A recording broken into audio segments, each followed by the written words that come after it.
ये जांच रिपोर्ट में बात आई है, महिलाओं ने खुल के कहा है कि उनको पुलिसकर्मी जो हैं वो कहते हैं कि ये नीतीश की बकरियां हैं।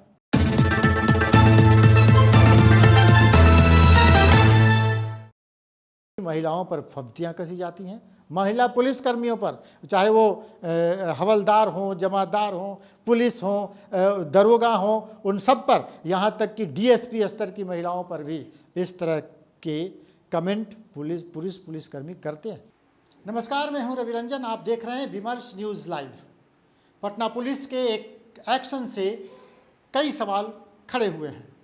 पटना हाईकोर्ट ने 139 पुलिसकर्मियों को नौकरी पर बहाल करने का जो आदेश दिया था, उसके खिलाफ जाकर पटना सिटी एसपी ने उन सभी 139 पुलिसकर्मियों को बहाल तो किया गया, लेकिन उनको फिर से सस्पेंड कर दिया गया और उनको कहा गया कि उन पर विभागीय कार्रवाई चलेगी। ये कोर्ट की अवमानना का भी सवाल है और सवाल यह भी है कि पुलिसकर्मियों को जो कोर्ट के आदेश से अपनी नौकरी पर बहाल हुई थी, उनको सस्पेंड किया गया, तो उनकी जो शिकायत थी उस पर पुलिस ने क्या कार्रवाई की है।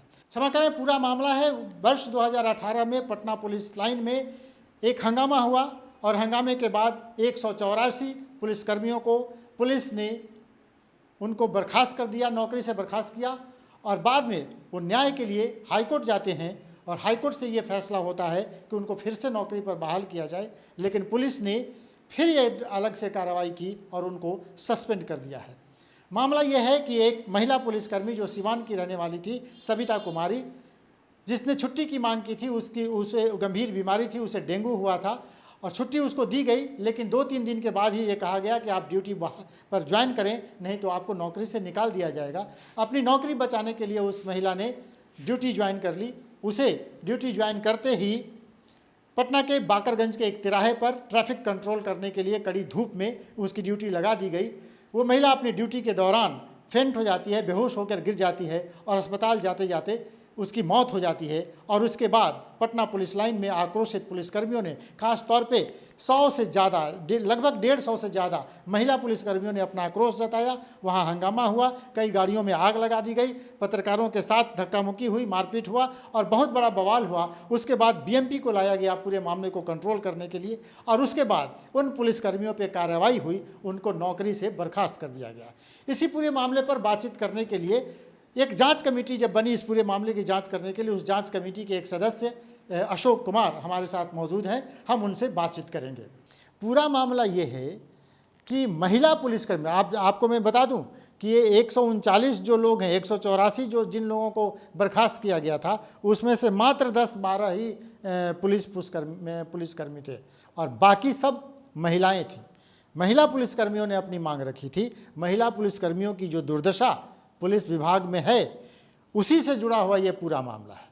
महिलाओं के साथ जो अत्याचार हो रहा है इस समाज में, महिलाओं को किस नज़र से, क्या पुलिस किसी को न्याय दे सकती है? जो खुद पुलिस इसमें लिप्त है कि पुलिस के ऑफिसर महिलाओं के साथ जिस तरह का व्यवहार कर रहे हैं और पुलिस लाइन में ऐसा ही हुआ। हम आपसे ये जानना चाहेंगे, आपने तो पूरे मामले को देखा है, समझा है, आपको क्या लगता है ये क्या ऐसा मामला है कि अनुशासनहीनता के लिए उनको बर्खास्त कर दिया जाए, केवल इतना ही है?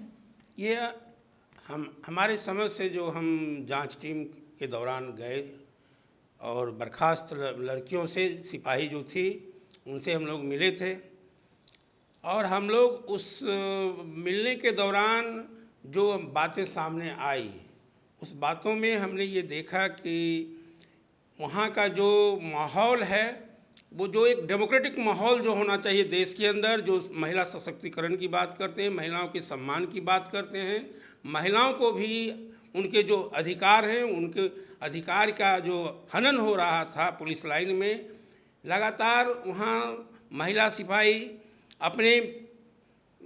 अपने बड़े पदाधिकारियों को सूचित करती रही है कि हमारे साथ इस तरह की घटनाएं हो रही है और कई तरह के दुर्व्यवहार हो रहे हैं, कई तरह के कमेंट कसे जा रहे हैं। वहाँ जो पोस्टेड आरक्षी उपाधीक्षक मसलिन थे, जो डीएसपी रैंक के पदाधिकारी थे, जो नवीन आरक्षी केंद्र में पिछले कई वर्षों से, लंबे समयों से वहाँ पदस्थापित थे, उनके साथ उनका जो बिहेव था वो बहुत ही अमानवीय और संवेदनशील था और महिला विरोधी आचरण रहा है। उनके जो बॉडीगार्ड थे उनका भी महिला विरोधी आचरण रहा है और वो डीएसपी साहब को कई मामलों में लड़कियों के लिए सपोर्ट करते रहे हैं, जो देखा गया बातचीत के दौरान। मूलतः बात अनुशासनहीनता पर जब हम आते हैं तो यह अनुशासनहीनता का मामला हम समझते हैं नहीं है। हर आदमी को अपना भी अधिकार है जीवन में सुरक्षा का, और पुलिस में जब वो है उनको ड्यूटी है। जब आप ड्यूटी ले रहे हैं, आप पाए हम वहाँ कि आप सविता पाठक को छुट्टी देते हैं, यह बात सही है, लेकिन जब तक वो फिटनेस नहीं हो जाती है आप उन पर दबाव बनाते हैं कि आप ड्यूटी ज्वाइन करें। आज जो रोज़गार का संकट है, जो स्थितियां बनी हुई है, कोई आदमी अपने रोज़गार को सेव करने के दृष्टिकोण से उस हालात में भी वो जाती हैं ड्यूटी, और वो गिर पड़ती हैं। गिरने के बाद जो वहाँ लोगों को सूचना मिलता है, उनके जो साथी जितने थे पोस्टेड जो नवीन पुलिस आरक्षी केंद्र में, उसमें ये पाया गया कि सब लड़कियों को सूचना मिल गया, सिपाहियों को, जो महिला सिपाही थे, कि हमारी साथी सविता पाठक अभी तुरंत गिर गई हैं और बेहोश हो गई हैं और काफ़ी उसकी हालत चिंताजनक है। लोग नवीन आरक्षी केंद्र में उस समय ड्यूटी से प्रस्थान करने की स्थिति में थे। नतीजे के तौर पर सब लोग वहाँ जमा थे, कोई प्लानिंग नहीं था वहाँ उपद्रव का, लेकिन जब कोई घटनाक्रम हो, उनका साथी का देहांत हो जाए, पुलिस का पहला शर्त बनता है प्रशासन का, वह इस मामले में संवेदनशील हो और अपने साथियों के प्रति उनका भी कुछ दायित्व बनता था, और वो इस मामले को कैसे टैकल करता, कैसे इसको हल करते।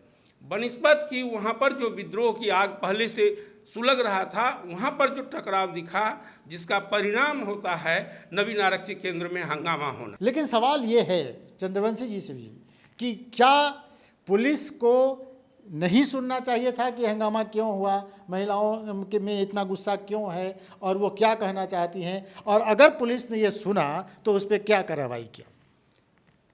देखिए, इस मामले में पुलिस को पूरे मामले का तहकीकात, घटना के पीछे का कारण, तत्कालिक कारण और उसके पिछले घटनाओं से भी जोड़कर देखने की ज़रूरत थी, और पुलिस उस पर एक्शन करता। क्योंकि बड़ी पुलिस के पास ये सूचना थी, बड़ी पदाधिकारियों को, कि नवीन आरक्षी केंद्र में सब कुछ सही नहीं चल रहा है। महिलाओं, जो नई नवेली लड़कियां आई है अभी रोजगार के क्षेत्र में, खास करके पुलिस विभाग में, आप यदि पुराने पैटर्न पर सोचेंगे उनसे तरीके से काम लेने के लिए, और तौर तरीका जो अमानवीय था पूर्व में भी, लेकिन अभी जो वर्तमान स्थिति थी जिसके वजह से ये चीज़ें हुआ। लेकिन क्या रिजर्वेशन दे करके सिपाही बना करके डाक बंगले चौराहे पर खड़ा कर देना सशक्तिकरण है? उस लड़कियों को बाथरूम जाने के लिए कहीं भी पटना के थाने में भी व्यवस्था नहीं है। डाक बंगला की बात आप छोड़ दें, है ना, इनकम टैक्स हो, डाक बंगला हो, जितने भी चौराहे है उस पर ट्रैफिक पर उनको लगा दिया गया। कई लड़कियां अपनी बातों को इस रूप में रख रहे थे कि जो बेली रोड का जो ओवरब्रिज है उस पर पोस्टिंग था, और वो उसी दौरान पीरियड स्थिति में आई। अब वो उस हालात का वर्णन करने में वो सोच रही थी क्या मैं कहूँ, लेकिन उससे जांच टीम यह समझ रही थी कि क्या हालात से वो लड़की गुजर रही थी। एक बहुत गंभीर सवाल है, महिलाओं के लिए ड्यूटी स्थल पे जहाँ पर वो काम कर रही हैं, उनके लिए बाथरूम जाने की क्या व्यवस्था है? अगर उस समय अगर उनको पीरियड का सामना करना पड़ता है, वो कैसे पैड बदलेंगी, कहाँ पर जाएंगी, क्या करेंगी? इसके लिए पुलिस के पास कोई नहीं, उनके पास ड्यूटी लगा दीजिए। आप हाईवे पर उनका ड्यूटी लगा दीजिए, आप ओवर ब्रिज पर लगा दीजिए जहाँ वो बाथरूम भी नहीं जा पाती हैं, और जब वो छुट्टी मांगती हैं तो आप छुट्टी नहीं देंगे। ये कैसी पुलिस है और कैसी व्यवस्था है? 35% आरक्षण देने के बाद क्या नीतीश कुमार की सरकार ने ये नहीं समझा कि महिलाओं को, जिनको पुलिस में हम बहाल कर रहे हैं, उनको भर्ती कर रहे हैं, उनको ज़रूरी सुविधाएं भी कम से कम देनी चाहिए कि नहीं देनी चाहिए? आपको मैं बताते चलूं, ये कहने में विमर्श न्यूज़ को कहीं कोई संकोच नहीं है, वो डर भी नहीं है। बीएमपी का एक मामला जो अभी हमारे सामने आया है, इसकी तहकीकात में हम लोग लगे हुए हैं कि बीएमपी में अभी पिछले दिनों, कुछ ही दिन पहले की बात है कि बीएमपी में महिला वार्ड में सोई हुई महिलाओं की मच्छरदानी में एक पुलिस वो कर्मी घुस जाता है, पुरुष पुलिसकर्मी घुस जाता है और महिला जब चिल्लाने लगती है तो फिर मोबाइल का टॉर्च जलाकर सभी महिलाओं ने उसको पहचाना और पकड़ा। उस पर क्या कार्रवाई हो रही है, पुलिस क्या कार्रवाई कर रही है या ये सरकार क्या कार्रवाई कर रही है? अभी हाल के दिनों में जो खबर आई है कि एक दारोगा ने महिला पुलिसकर्मी के साथ जो दुर्व्यवहार किया है, ये रेप का मामला था, वो उसने किया था। और सबसे गंभीर बात है कि कैमूर के डीएसपी रही एक महिला ने आरोप लगाया था कि वहाँ के एसपी ने उसके साथ रेप किया।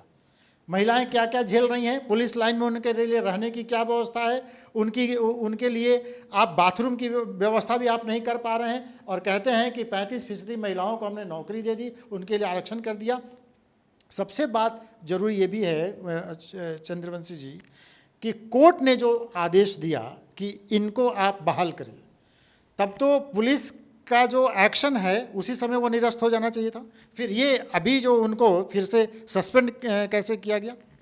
देखिए, पहली बात कि उसको जिस समय बर्खास्त किया गया था उस समय ही सरकार ने एक पक्षीय कार्रवाई किया था और उनके साथ काफ़ी अन्याय हुआ था।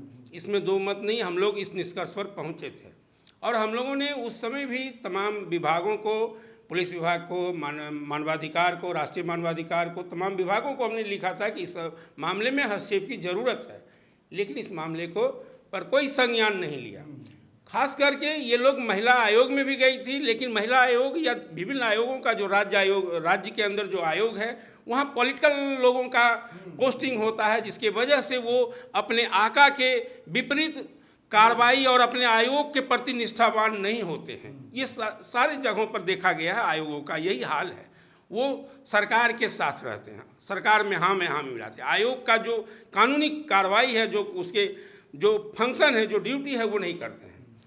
अब यहाँ बात उठती है कि वह लड़कियाँ जब अपनी न्यायिक लड़ाई के लिए माननीय न्यायालय, पटना उच्च न्यायालय में अपने सर्विस के मामले में गई, रिट याचिका दायर करती हैं और उनका रिकवरी सर्विसेज का उनका सरकार हाईकोर्ट ने अलाउ कर दिया, उनके याचिका को स्वीकृत करते हुए उनके पक्ष में फैसला दिया। अब बात उठती है कि आप उसके बाद कार्रवाई कर रहे हैं फिर से, यह घोर अन्याय है उसके खिलाफ, कानूनी तौर पर कोर्ट के भी खिलाफ है उनके मामले में, क्योंकि आप उनको न्याय से वंचित करना चाहते हैं। हम पूछना चाहते हैं कि सरकार ये बता सकती है कि मसले उद्दीन पर, जिन पर आरोप था लड़कियों का 184 सिपाहियों का, क्या उस पर सरकार ने कोई कार्रवाई आज तक की है? जिन लोगों पर बड़े पदाधिकारी पर आरोप था, क्या उन पर कोई कार्रवाई हुई है? क्यों घटना हुआ था, घटना के पीछे आग क्यों सुलगा था? इस घटना की तहकीकात सरकार ने अपनी कमजोरियों पर पर्दा डालने के लिए मामले को ठंडे बस्ते में डाल दिया। मेरे हाथ में वो रिपोर्ट है जो 6 सदस्यीय टीम ने जो रिपोर्ट बनाई है, और ये रिपोर्ट है। मैं आपको बताना चाहता हूँ कि समाज के प्रतिष्ठित 6 सदस्यों ने इस पूरे मामले की जांच की और जांच करने के बाद अपनी रिपोर्ट प्रस्तुत की है। इस रिपोर्ट के आधार पर यह साफ कहा जा सकता है कि पुलिस लाइन में और ऐसे भी ड्यूटी के जगह पर भी जहां पर महिलाएं पुलिस काम कर रही हैं, वहां पर भी उनके साथ अत्याचार होता है, उनके साथ अन्याय होता है और वो कुछ कह नहीं पाती। एक तो उनको अपनी नौकरी बचानी है, दूसरी महिला होने के नाते उनको लोक लाज समाज का भी डर रहता है और शर्म के कारण भी बहुत सारी बातें वो खुल के नहीं कह पाती। और इस केस में भी ये हुआ कि गलत तरीके से केस बनाया गया, गलत तरीके से उनकी बातों को ठीक से रखा नहीं गया। वो जो कह नहीं पा रही थी, पुरुषों के सामने वो कह नहीं पा रही थी, और वो कई बातें ऐसी हैं जो लोगों को बताना नहीं चाह रही हैं। अब इस लाज से भी और इस शर्म से भी और इस डर से भी कि परिवार वाले उन्हें नौकरी नहीं करने देंगे अगर ये बात उजागर हो जाएगी। हम आपको खास तौर पर ये बताना ये चाहते हैं कि पुलिस लाइन में जिस तरह के कृत्य हो रहे हैं, आपने तो बिहार के पूर्व डीजीपी को सासाराम के एक कार्यक्रम में बार बाला के ऊपर पैसा लुटाते हुए आपने देखा है वो दृश्य। क्षमा करें, मैं बीच में ये बात भूल गया। मैं ये कहना चाह रहा था, चंद्रवंशी जी इसको जानते हैं कि वहाँ पर समय समय पर पार्टियाँ होती हैं, पुरुषों के दबाव में वो पार्टियाँ होती हैं। उन पार्टियों में महिला पुलिसकर्मियों को डांस करने के लिए कहा जाता है और उसका वीडियो बनाया जाता है, और कई महिला पुलिसकर्मियों को जबरन उनको ये कहा जाता है तुम आज इतने बजे आ जाना, तुम कल कितने बजे आ जाना, और इस तरह की बात उनके साथ, ये सब कुछ वो झेल रही हैं। और जब उनका गुस्सा फूटा, उन्होंने अपनी बात रखी और उनका गुस्सा फूटा, तो उनको आप बर्खास्त करेंगे, उनको नौकरी से निकालेंगे, और नौकरी से निकालने के बाद जब कोर्ट का ये आदेश हुआ कि आप उन्हें बहाल करिए, तो आप फिर उन पर विभागीय कार्रवाई करेंगे।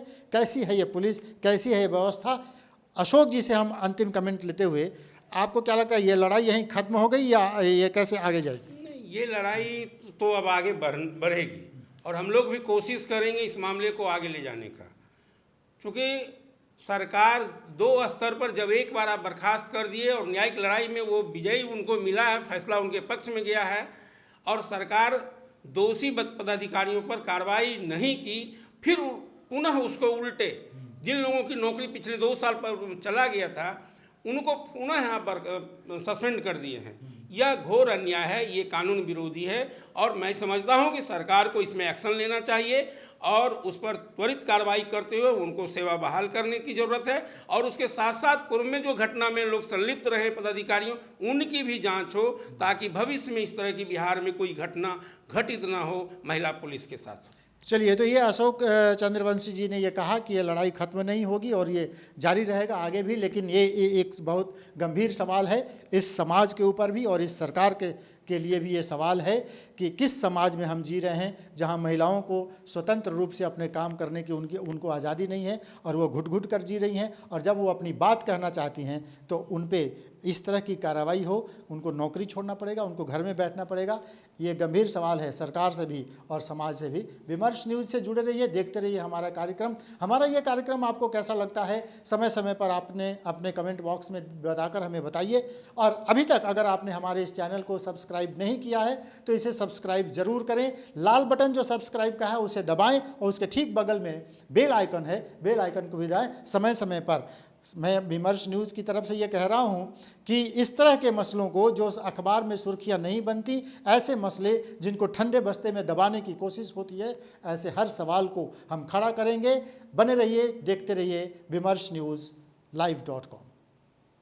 महिला पुलिसकर्मियों ने अपनी मांग रखी थी। महिला पुलिसकर्मियों की जो दुर्दशा पुलिस विभाग में है, उसी से जुड़ा हुआ ये पूरा मामला है। महिलाओं के साथ जो अत्याचार हो रहा है इस समाज में, महिलाओं को किस नज़र से, क्या पुलिस किसी को न्याय दे सकती है? जो खुद पुलिस इसमें लिप्त है कि पुलिस के ऑफिसर महिलाओं के साथ जिस तरह का व्यवहार कर रहे हैं, और पुलिस लाइन में ऐसा ही हुआ।